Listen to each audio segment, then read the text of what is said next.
the capacity to do good college work, the transition to university conditions is not always easily made, wrote the tactful dean.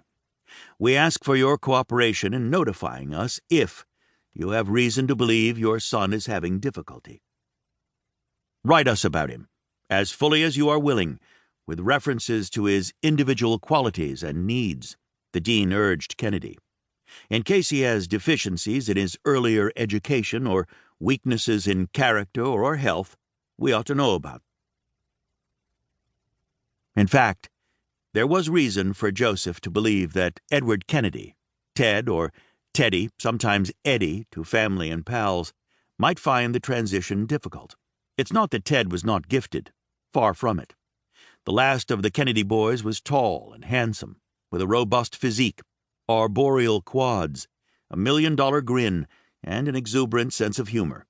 His thick, wavy, dark brown hair would last a lifetime, and the mighty Irish jaw was assertive, if prone to be enveloped in times of plenty by the chipmunk cheeks of the Fitzgeralds, his maternal line. His eyes were expressive, not probing like his older brother John's, but vulnerable and eloquent in times of sorrow.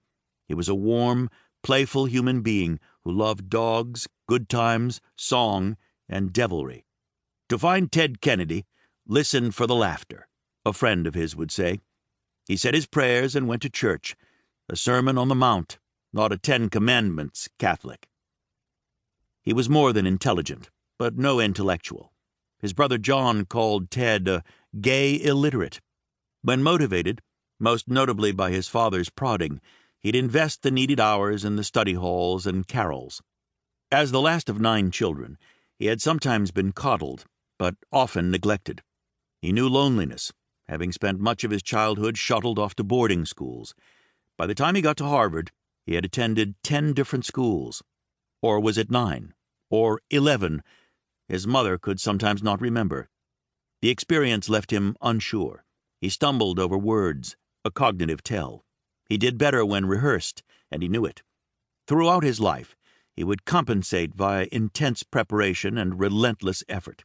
It made for an intricate and complex character, that marvelous affability joined with drive and perseverance, insecurities addressed by toil, and anxiety salved by self-indulgence.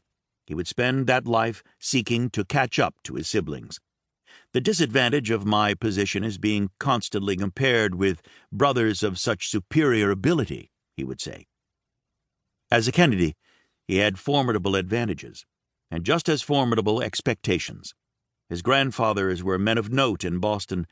Each was the son of an Irish immigrant father who died young in the new land, leaving the boys to sustain their families.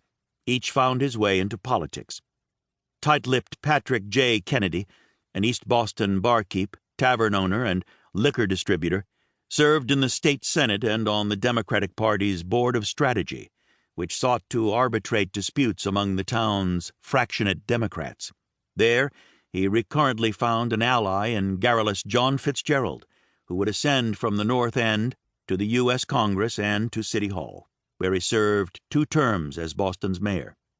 Their families gathered for picnics on Old Orchard Beach in Maine, and Patrick Kennedy's son Joseph married John Fitzgerald's daughter Rose.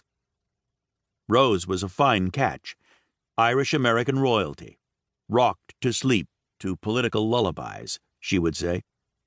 Joseph was a lone wolf, with a lean and hungry look, who set out to build a fortune in finance. Tenaciously independent, a reporter wrote in his notes. A cold-blooded predilection to bet against the crowd, wrote another. When you get out on the street, you have got to be a cold appraiser or you die, Joseph told the scribes. Fine advice, not always followed. Joseph Kennedy was a temperamental sort, self-made, gifted, sensitive and prickly, reliant on instinct, which sporadically failed him.